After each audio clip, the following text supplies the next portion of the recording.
shortcakes! I'm Tomoyo and welcome to my channel! Today's topic is very dear and near to my heart.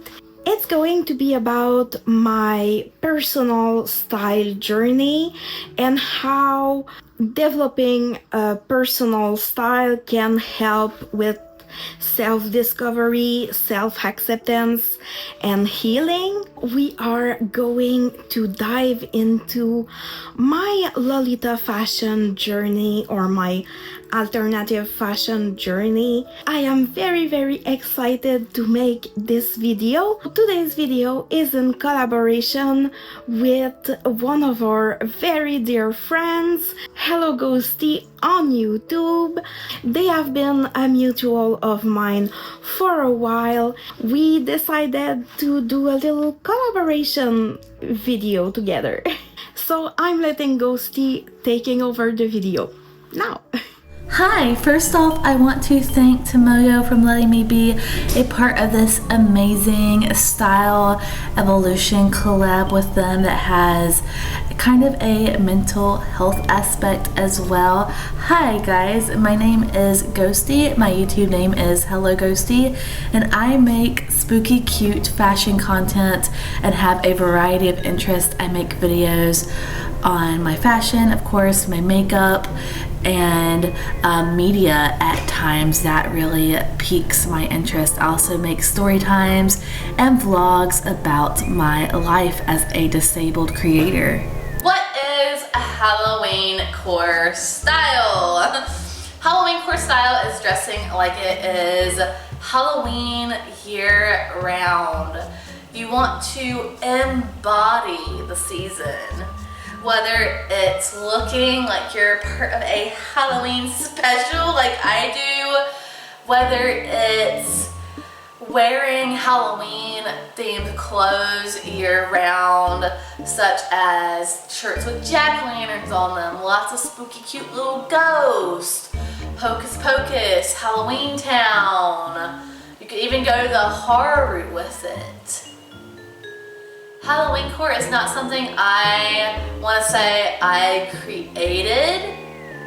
You know, I don't want to take full credit for that.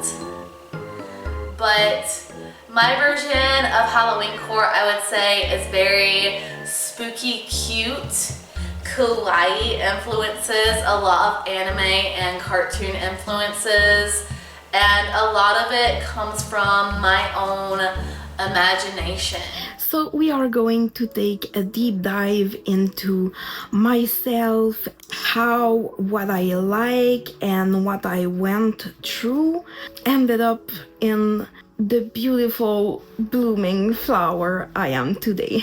So when I was a very small child, before I was 5, I really used to love dressing up in cute, princessy, flowery outfits. I adored princess as like a general concept. So yeah, I would love to wear flowery clothes and dresses and a lot of accessories and super girly and fun things. When I entered primary school, I was very much dressing for comfort. As children, I feel like you don't care that much about your clothes and about style. When I was looking at other children in primary school, I knew that my body was different. Like, I remember when I was around 6 or 7, I kind of stopped being able to fit into children's clothes. So they wouldn't fit my body anymore, and I had to kind of shop in the adult section at that time. So that's when I started to wear more plain clothes. My outfits would always be very much color coordinated. Like, I would wear like sweater and sweatpants set, and I will always love to match my headband or my hair ties with my outfits. a day in the week, I would wear my favorite colored outfit on that day. Tuesday and my Friday outfit, they were like pale blue and a beautiful lilac, and that was pretty much my style in elementary school. I would have very pretty long hair, and it was my pride and joy. My mom and my grandma adored my hair, and they liked to style my hair. So now in high school, here in Quebec at least, we have primary school from 6 to 11, and after that we go straight to high school from 12 to 16. So during my first years of high school, I was relentlessly bullied for what I looked like, namely because of my weight, and also because I was very strange and unusual. Spoiler alert, it was autism. Some girls were bullying me about my long hair and how fat people weren't allowed to have long hair or wear pastel colors. Mind you, this was the early 2000-ish. So when I was 13, because I got bullied, I cut my hair very, very short on a whim at night in my parents' bathroom. So the day after, my mom was horrified, and she knew that I liked my hair, and that meant that something was wrong. I was also in a very dark and sad place in my life. As I said, I got bullied a lot. I didn't have many close friends in itself. I started to get inspiration from the music I was listening to, which was like punk, rock, emo, and metal music at the time. I was angsty and unhappy and sad and upset and traumatized. Everyone hated me and I hated everyone. So I kind of changed my colorful, flowery pastel style for something more dark. I only wanted to wear dark colored clothes, and at the time I was feeling like I loved it, but that wasn't also like how I knew I truly felt. I started wearing hoodies with long sleeve because I was so ashamed of my body and what I looked like that I didn't want anyone to see my body or my skin other than my hands and my face. And during my last years of high school, I really embraced the emo/scene aesthetic. I would wear like fake skinny jeans pants with like geeky or band t-shirt or brand t-shirt, as well as a few accessories, pearl bracelet, pearl necklace, ties or bandanas, and I will always have like a hair clip in my hair or a bow of some sort. My accessory game at that time was very on point. And this is also around the time that I started wearing more makeup. I would do like a very dark eyeliner and sometimes with red around my eyes. And I will draw things on my cheek like a little X or a star, some lines or polka dots. I felt really good in that style, but honestly I felt that it wasn't my true personality. I feel like since I was so much in a dark and gloomy mindset at the time, I was feeling that was how I needed to look like. In my heart, I knew that it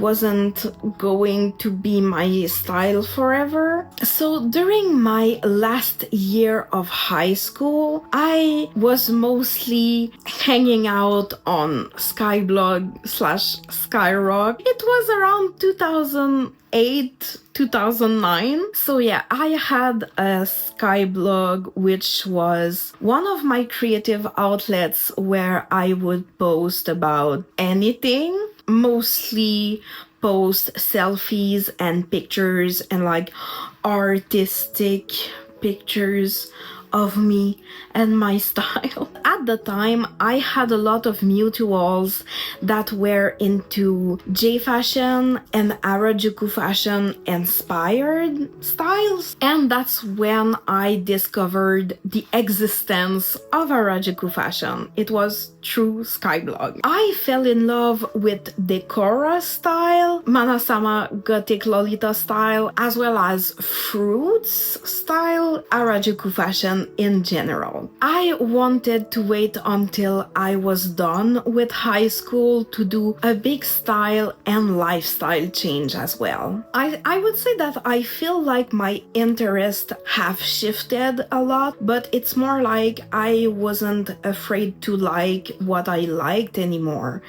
I wasn't afraid to say that I like Care Bears or Pokemon or things that would be considered cringe. During the summer between high school and cégep/college, I changed up my style. I didn't want to exist or dress up to please others anymore, to appease the fact that I was a fat person taking place in the world in bright and colorful clothes. And I decided to start experimenting with Harajuku fashion. I tried a lot of different looks. Some were like one-timers or experiments or things that I would try and have fun with. It wasn't always good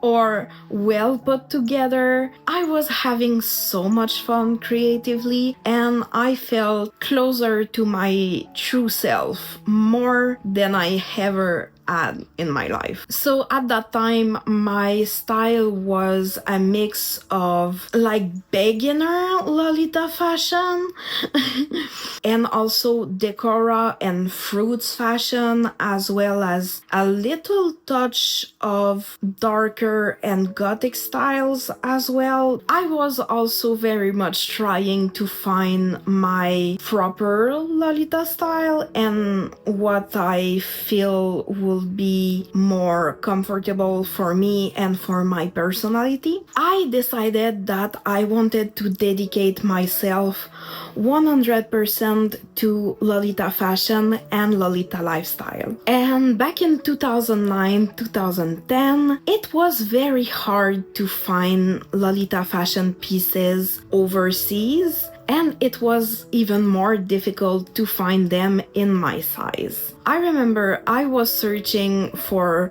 plus size Lolita resources and also asking for advice to other plus size Lolitas, but when I was searching, I realized that even the suggestion of plus size Lolitas were at least 30 to 40 centimeters too small for my measurements. So I felt like I had to sew my own clothes. I already had a couple Lolita skirts as well as blouses and cardigans that I took from my grandma's closet.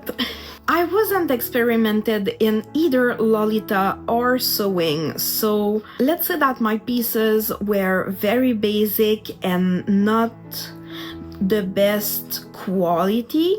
Like, they will look good when worn, and I still wear a lot of those pieces to this day, compared to like the intricate designs and elements of proper Lolita fashion. This was not it.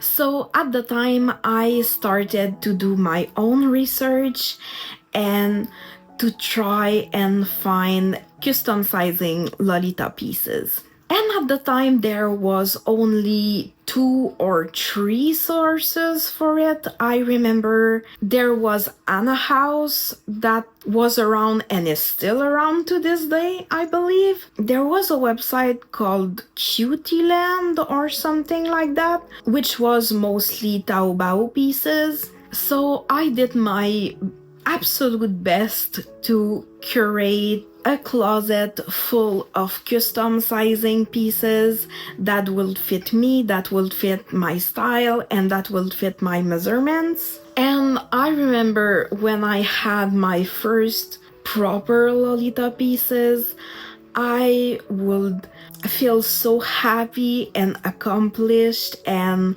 I would cherish every single piece of clothing that was entering in my closet.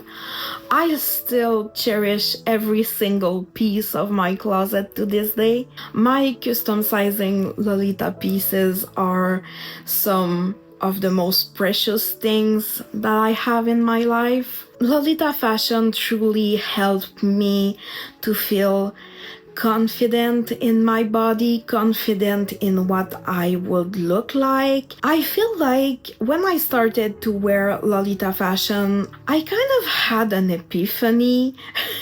I feel like it was mostly other people that were making me feel ugly, but I didn't took the time to truly look at myself and at my face and at my body and what I looked like. This is when I realized that I was looking at myself through the eyes of other people. Like, I don't want to sound vain or overly confident or condescending, but for myself, when I look at myself and how my body is today, this is exactly what I dreamed of looking like. I realized that I hated myself because other people would hate fat people, but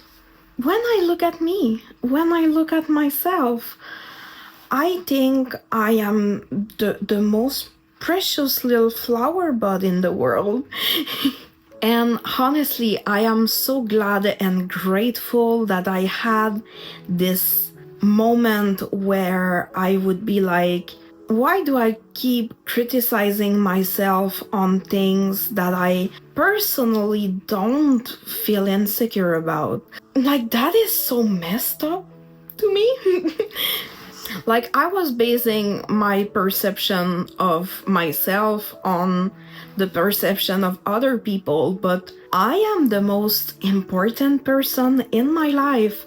I do wake up in my own skin, in my own body every day.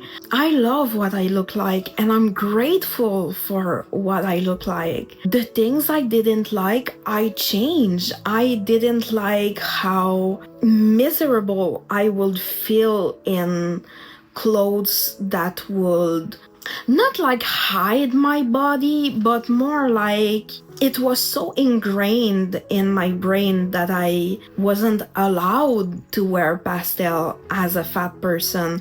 I wasn't allowed to wear loud prints and colors and bold makeup and stand out. And that was all because of the view of other people, the view of society. But when I look at myself, I love what I look like. I feel wonderful. I feel happy. And I also feel that is something that is not spoken about enough in alternative or Lolita fashion spaces. Nowadays, it kind of changed, but back in the days, a lot of people in Lolita fashion were still very much following trends or do things that were cookie cutter styles. And I used to be like that. I remember the first time that I wore like animal ears with one of my cohorts. I felt like I was breaking a million Lolita rules, but it's cute and it makes me happy. And I love being a cute little silly, frilly cat girl. Nowadays, Lolita fashion is very much my creative outlet. I get inspired by everything all around me, but mostly fairy tales, stories, fandoms like Pokemon or Sanrio characters or animals in general. I've always been a very creative person. I am a self-proclaimed artist. Well, not only self-proclaimed, I very much have a degree.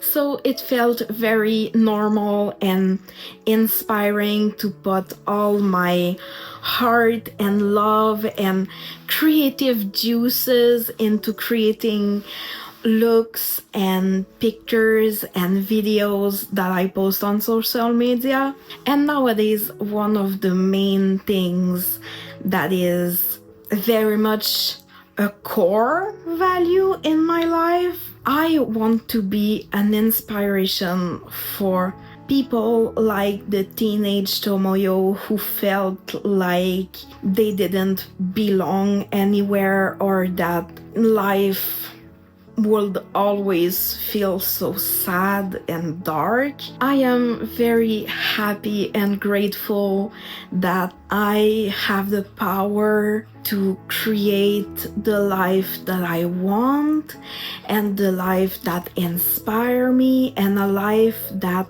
I am proud to be living. Basically a life that I don't want to escape from.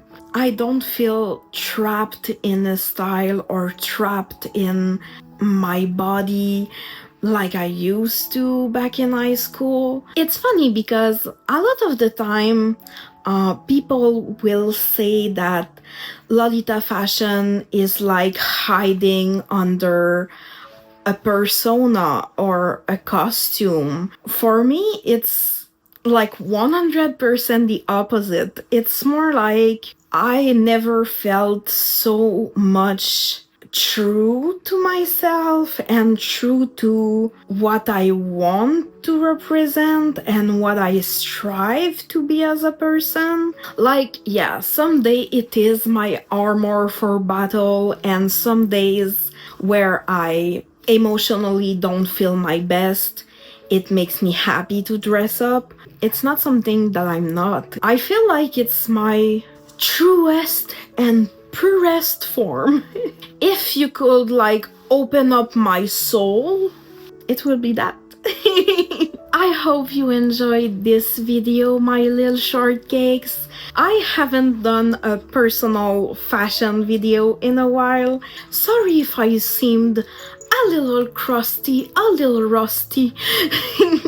And I want to say thank you to the lovely Ghosty again for being a part of my first collab on YouTube.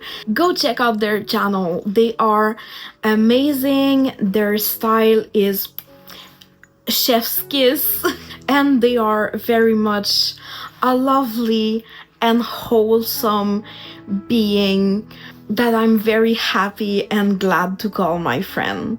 Go show them some love. Tell them I sent you. If you like this video, my little shortcakes, don't forget to subscribe, like the video, and comment. Do you want more personal chatty videos like that? Leave me some little words of encouragement. It motivates me and it lets me know that you're vibing, that you're enjoying the content here. So until next time, my little shortcakes, please stay safe, take care, and we will see each other in my next video. Bye!